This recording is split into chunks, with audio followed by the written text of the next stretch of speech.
But just a couple of thoughts on top of that. Atonement is a part of what's happening here, what we're celebrating. Atonement means the reparation of wrongs or offences. God's purpose in atonement is reconciliation with us. To God, what this atonement means is reconciliation with his children, for us to come back to him. You see, God is holy. It means he is perfect in goodness and righteousness. Sin has no place in him, and he has no place in sin. Therefore, when we sin, we're separated from him. We know that sin separates us from the Father. So in order for us to be reconciled back to him, the stain of sin must be removed.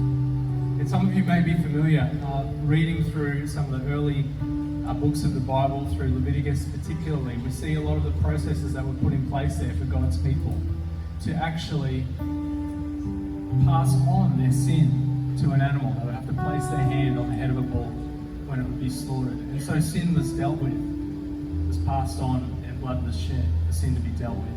But this was only ever a retrospective and a repetitive process for sin that was committed.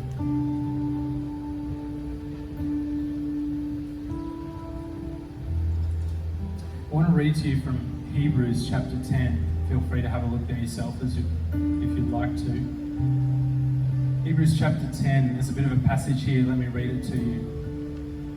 The old system under the law of Moses was only a shadow, a dim preview of the good things to come. Not the good things themselves. The sacrifices under that system were repeated again and again, year after year, like I was saying before. But they were never able to provide perfect cleansing for those who came to worship.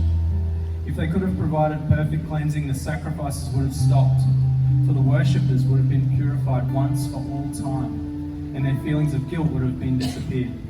But instead, those sacrifices actually reminded them of their sins year after year. For it is not possible for the blood of bulls and goats to take away sins.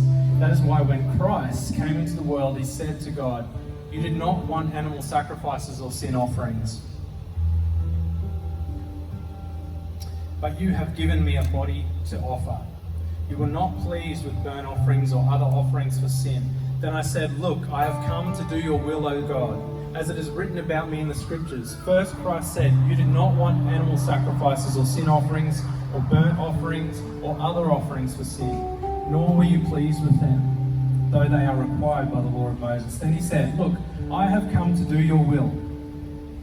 He cancels the first covenant in order to put the second into effect. For God's will was for us to be made holy by the sacrifice of the body of Jesus Christ, once for all time. Under the old covenant, the priest stands and ministers before the altar day after day, offering the same sacrifices again and again, which can never take away sins. But our high priest, that's Jesus, offered himself to God as a single sacrifice for sins, good for all time. Then he sat down in the place of honor at God's right hand. Then he waits until his enemies are humbled and made a footstool under his feet. For by that one offering, he forever made perfect those who are being made whole. That's our testimony